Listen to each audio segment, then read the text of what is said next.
session we have, data destruction, shred versus erasure. Now, I didn't know that you could kind of put both names in the same title, shred and erasure. I thought it was one or the other, and I was kind of pleasantly surprised when Dale Hurteau from Guardian Data Destruction made a little presentation yesterday and kind of explained that they actually complement each other. So I wanted to welcome Dale back again.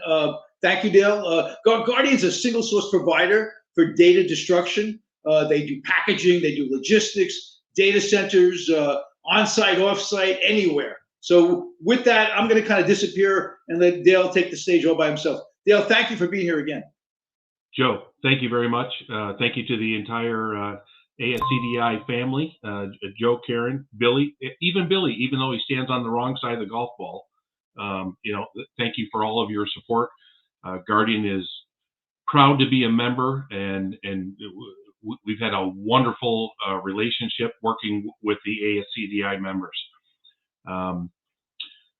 As Joe mentioned, the title of the presentation is Shred versus Erasure, and it isn't one or the other. As a matter of fact, in preparation for this event, when I was speaking with Joe, he said, you guys do a lot of shredding. Like, what is your stance on erasure? And I said, we love it because they go hand in hand. So the essence of this presentation is to really talk about the path of data holding assets and the path that follows the media at end of life data destruction. So that's really, that's what we're going to do. So it's not important to the presentation, but just a little bit about me. I started in IT in 1995, completely by accident. Before that, I was in the golf business. I was a sales rep, and I did that for 10 years in the golf business, and then accidentally found my way into IT. And then I moved from supplemental staffing, which I started in 1995, into ITAD in 2001. So I moved into the services role. And on-site services is really the key of what Guardian provides. And I was so happy to hear previous presentations. Todd Bone mentioned how services have really changed the ITAD world, allowing them more diversity, more revenue stream, more security, especially through COVID. I've talked to many clients that said, ITAD clients that we have currently that said if they weren't into services, they may not have made it through COVID. So kudos to Todd, for mentioning that. I helped with the formation of Guardian Data Destruction back in the mid 2000s, when a customer came to me and said, we need to wipe an entire call center. We need to replace all the computers in a call center, take all the old ones out, put all the new ones in over a weekend, and you need to wipe them on site, but you can't use the building. So with that unusual request, I called Glenn Laga, who's the true founder of Guardian Data Destruction, and I said, you know everything about logistics and trucks. Could you build a truck that has a generator that we could run 400 computers all at one time and wipe them on site, but not use the building? So we ended up building a mobile IT lab, based solely on customer demand. At the time, I was working in ITAD, and I right after the formation of Guardian, I left that job and started an ITAD company in Michigan, and I did that for 10 years. And then in 21, I came back to Guardian, and now I manage large scale. I'm a client success manager with Guardian, so I help customers build solutions around on-site services. That's basically what we are. Is we provide on-site services to ITADs and VARs and OEMs, and help them provide their customers services specifically related around data destruction. And I think it's important to, we're in a unique position in the industry is we do not service end clients, end users. We only provide our services to the channel. So in terms of data destruction, like most things, end-of-life data destruction follows the data holding technology. And data storage, boy, it's evolutionary. I mean, it's been changing. I look at the path of data storage or IT in general. When I graduated from college, it was right before Windows was introduced. So, my first computer class was mainframe programming, and the really experienced multi-level students were carrying around card decks. So things have come a long way, but we started with floppies. My first computer, I had to put a floppy in to boot the computer up, and then I had to take that one out and put another floppy in so that I could run Lotus 1-2-3 or whatever the word processing was at the time.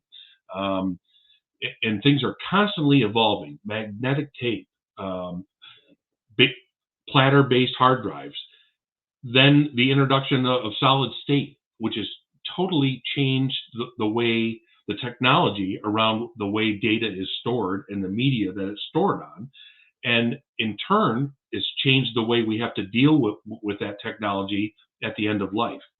There's some amazing emerging tech, which is developing a denser storage capacity for enterprise. Seagate's HAMR using laser-powered heat to reduce the local magnetic hardness when writing data. I can't tell you what that means, but I think Ari is from Seagate is coming up, and he's a wizard in terms of talking about this new technology. Western Digital and Toshiba are working on MAMR drives. Microsoft recently announced that they're working on a glass, their Project Silica, where they're archiving data on glass sheets that can last up to 10,000 years. Now, that's not going to replace a hard drive necessarily, but it absolutely shows you the evolution of data storage. So, as data storage changes, we need to look at data destruction and how it changes. And as an ITAD, as a VAR, as an MSP, as even the OEMs, you have to look at what's the most effective data destruction plan that follows the data storage and the media type. Over the years, of starting in ITAD in 2001, all of my customers back in 2001 were sending their assets to the facility that I worked in Michigan with data. I mean, they were just sending data and said, when it gets there, please wipe it. And, we did. But, the existing school of thought is data should never travel. So it's important to develop an on-site data destruction plan, whether that's wiping, shredding, or a combination of both, which is where we're leading. And that plan has to address both legacy and leading edge technology. And a good example of that is just following the trends. When we built our mobile IT lab, that was how the company started, but the industry quickly went to a all shred model. I mean, customers were just saying, every hard drive, please shred it. So when we developed shredders in mobile trucks, it was all platter based. But as soon as SSDs hit, the end of life phase, we had to change the shredders to say, okay, we have to be able to shred this and solid state, and they have to be handled differently.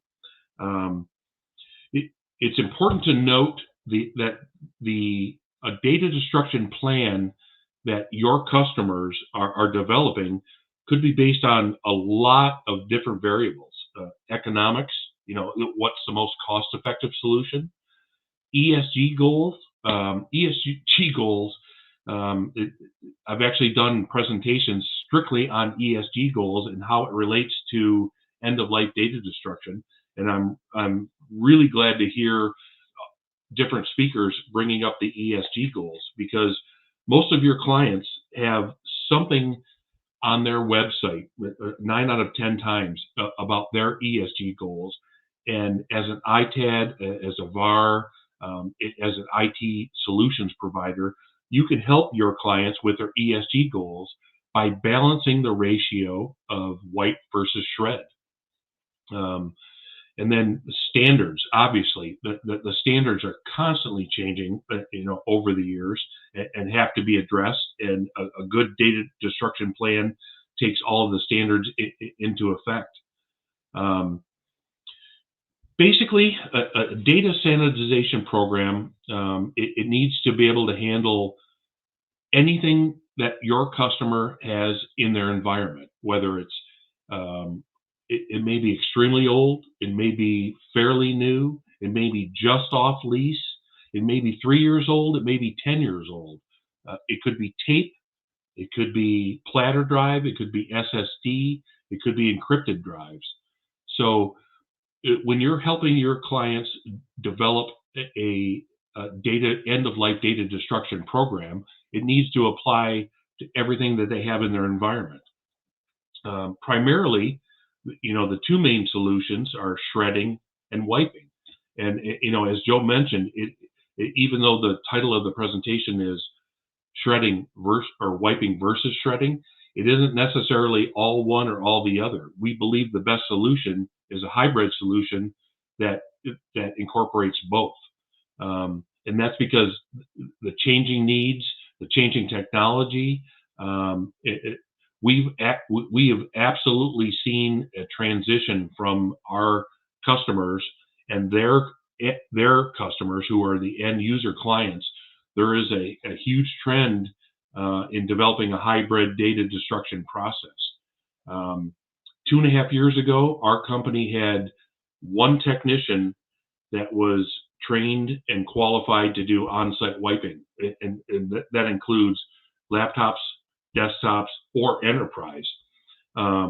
Today we have 7, and that's strictly because of customer demand. So if you talk about shredding, there are pros and cons to both scenarios, shredding or wiping. The pros, and most of the pros and cons here are derived from your customers, not necessarily from the ITADs, but the end users. And one of the biggest things is you can see it, you can hear it. It's a very visceral experience. We have a 26-foot truck that's half filled with a giant industrial shredder, and when it's grinding up hard drives, you can really see it. And a lot of our end user customers through our VARs and ITADs will watch that process. So they can visually see it, and they know it's being completed. Another advantage is it's very fast. The throughput rate of most of our shred trucks around the country or around the world, it's several thousand hard drives a day. It's definitely faster than the wiping, because if laptops and desktops, you have to set them up one by one. And if it's an enterprise environment in wiping, you have to set them up in clusters or groups or systems. And if you look at the NIST standard, where it talks about the data destruction methodologies and what type of attack that each purge or clear is targeting against, it talks about a data attack being forensic or keyboard. Keyboard means you sit at your keyboard and you hook up a hard drive, and if you can see data, that's a keyboard attack.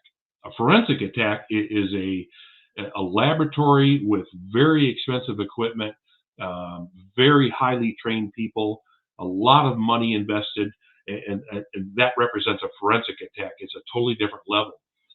So obviously, if you shred it, you can't do a keyboard attack because there's nothing to plug in.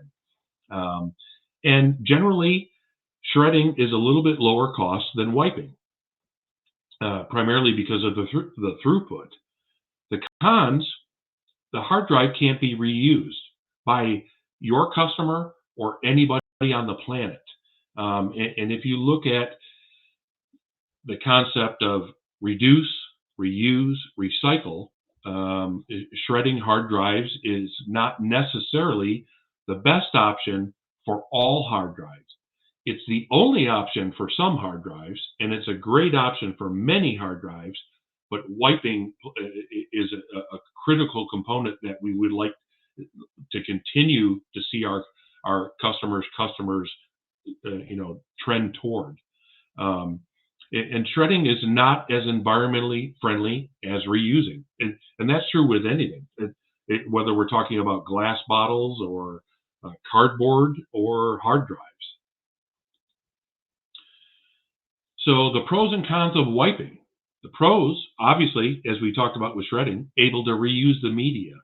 One of the presenters yesterday in this, and I think it was Ari from Seagate, talked about the carbon footprint of reusing a hard drive compared to substituting that reuse with a new production, a brand new hard drive. And it is dramatic. So making it a positive impact on the planet is easy to measure and substantial when you talk about wiping versus erasing, or having a balance between the two. The pros are new standards, new technology. As we looked at the media earlier, all of the wiping, the main wiping protocols are addressing all of the new technology to make sure that it's wiped 100%, it's verified, and you get chain of custody documentation. One of the benefits now is the increased percentage of solid state drives versus platter drives because they wipe so fast. So the speed differential, which used to be an advantage for shredding, is kind of flipping over as we wipe more solid states now as a total percentage of what we wipe, because they're much faster. It's certainly better for lease returns. Coming from the Michigan and the Detroit area, I use a lot of car analogies, and returning a laptop or a desktop for a lease return, it would be like trading in your used car for a new car, but your trade-in didn't have any wheels or tires. It's going to affect you financially, and it's just as it will sending a computer back for resale or lease return without a hard drive in it. And again, contributing to ESG goals of your clients. You can help your clients with their ESG goals from an IT perspective by offering a program that wipes and shreds instead of shred only. And obviously, if you're in the ITAD business, one of the main value propositions you've had forever, it certainly was in 2001 when I started in ITAD, is the return, the asset value return that you can give to your clients with some type of revenue share. Well, I'm sure you'd rather sell a functional laptop that's complete, or a desktop that's complete, or a server that's complete, compared to having to invest more money to buy used hard drives to complete that unit and then sell it. That reduces the profit margin for you and for your clients. The cons of wiping, again, this comes from not the channel, but your customers. It's a trust factor. They have to trust the product, the process, and the certification, which is why Guardian only uses, we use 3 manufacturers, for on-site wiping, and they are all leaders in the field, and are certified and proven technology that produce a certification and a chain of custody documentation It can't be tampered with.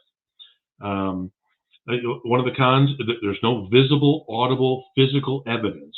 Where when I mentioned the shredding, a lot of customers watch as we take hard drives out of their facility and put them in the shredder, or we videotape and they have access to live video or replay video of each unit going in the system. That's a little bit different when it comes to wiping. There's a trust factor involved. Obviously, a keyboard attack can still be attempted, but a positive wipe with a positive certificate means they're not going to find any data. And potentially slower for the low speed, large capacity platter-based drives in data centers. It's potentially a little bit slower. So this hybrid approach that we're seeing customers move to, and we're helping to spawn this idea, is developing a wipe shred process based on multiple factors. Age of the drive. If that drive's been running in a data center for 6, 7 years, 8 years, it's probably pretty close to its end of life. Shredding is the logical solution if it's shredded along with environmentally responsible recycling. The hard drive specifications. If it's a server drive and it's 72 gigs versus 6 terabyte, there's a value difference just because of the specs. There's also a line you can draw within in your customer's environments based on the data security of the host machine. So where that machine sits in their environment. If that's an HR machine and it has all the employees' social security numbers, driver's license numbers, medical information, all the personal identification variables, maybe you handle that one different than you do a help desk computer. So you can draw the line through an org chart of your customer based on all of these different fundamentals. But certainly the level of data security of the host machine is critical.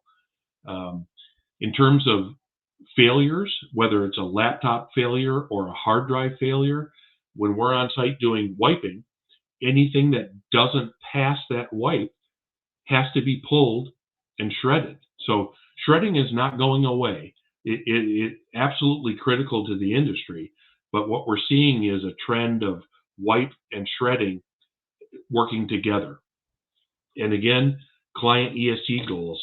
I've done some presentations similar to this at other trade events, and the number of speakers who have talked about ESG goals. Yesterday, Reich Sandlin spoke about ESG goals. It came up probably 4 or 5 times throughout the presentations. And the reason it comes up is because it's current and it's critical, because it makes good sense for the world, for our environment. Even if you look at it from less of a holistic, good for the world, companies that have solid ESG goals perform better financially, and funds that target companies with ESG goals do better than market funds of companies that don't. So it is absolutely critical to incorporate ESG goals into the value proposition that an ITAD gives to their customers. Where in 2001, the only thing I had to sell to my customers was how much could I return to them in revenue. Today, it's about a lower carbon footprint. It's about revenue share. It's about ESG goals of their C-level in their organization. Absolutely critical. So if you're choosing a hybrid data sanitization, I hate that word, service provider, things that you should look for, obviously, are they NAID AAA certified? Have they been audited against R2 V3 downstream? Are they familiar with all of the different standards? All of the standards are changing dramatically. When I started in the industry, it was the DoD standard. shortly before that, people were doing the Gutman 35 pass wipe.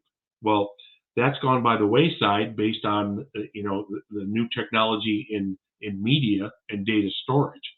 And then after NIST, Europe has they're pretty much leading the way. As Joe mentioned earlier, in the Green Initiative, as well as standards for data destruction, data security. But you should look for a vendor that can perform both shred and wiping for many reasons. One, the most simple reason is you don't want to provide half a solution to your customer and allow their additional funds to go to another provider who handles the other half of the equation. So if you can engage with a provider that can handle the shred, the wipe, and consult on the best methodology based on the environment that you're dealing with at your customer, you gain additional revenue stream and provide a more comprehensive service to your customers. And you definitely have to, demonstrate the value of wiping a higher percentage of overall drives. There will always be companies out there, end user companies that you folks work with, that say, we're shred and we're shred only. That's totally fine. That's how they see the data security world and how they can sleep at night. But other companies, we're absolutely seeing a trend, and we want to embrace that trend and help our ITAD and VAR customers embrace that trend with their clients to develop a balance of wipe and shred based on all those factors that we've talked about. So in a nutshell, the hybrid approach is really, it's a complete solution that handles all data-bearing assets at one time, regardless of their age, their technical specifications, what platform they're running in, or what the company's goals are. It's all encompassing.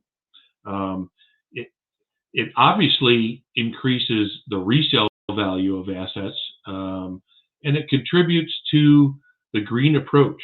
As Joe mentions, I think his shirt says, "A good planet is hard to find." Well, we have a good planet, and as a leader really in the data on-site data destruction service industry, we have to be good stewards of the planet as well.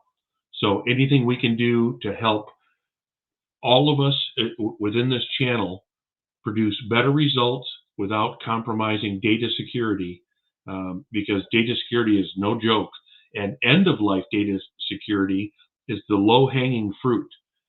Cybersecurity is very technical, and those are people hacking into your system. When assets reach their end of life, you have hard drives leaving your customer's facility. That's low-hanging fruit in terms of data security. So it is our job to help everybody in this channel develop solid programs to help service your customers, generate more revenue for you, and protect the planet while we do it. Well, we're at about 29 minutes, so I was within 1 minute, which is fairly unusual for me. Joe, what do you think? I think it was great, but let me ask you a question. You were around before Windows, so what was that like? Well, when I went to college in 1981, I was heading into the golf business. So I was very interested as a hobby in golf club design, customization, manufacturing. So I asked my first computer professor as a freshman in college, and I said, could we use a computer to study the center of gravity of a golf club? And then if I made a change to that golf club, could it tell me what the performance variances would be? And he looked at me like I was speaking another language. And he said, no, we can, so I guess that was one of the few times I was actually ahead of my time, because in today's world, all of R&D does that. It's all three-dimensional modeling. You can make changes in the virtual world and figure out what those changes are in the real world. So that was what I was interested in. And unfortunately, all we could do was, I think, program in Fortran or I don't remember exactly what it was. And I thought, man, this computer isn't helping me at all. So yeah, so the computer lab that I would work in college was a mainframe lab. It was not Windows. They used to use card punch machines back then, I believe. Absolutely, yeah. All of the senior level IT majors would walk around with that card deck and just pray that they didn't drop them or mix them up because they had to go in order. So data destruction back then was ripping up the card deck, I bet. Right, yeah. It was a paper shredder. Dale, thank you so much. Fascinating. We're proud to have you as a member of ASCDI, and thank you so much for your support. You're a really good thought leader for us. Thank you. Well, Joe, thank you. We are proud to be a member, and we love mixing with all of the members. Thank you. Thanks. Well, we'll be right back with Reich Sandlin. We're going to talk about ESG and sustainability from an ITAD's perspective.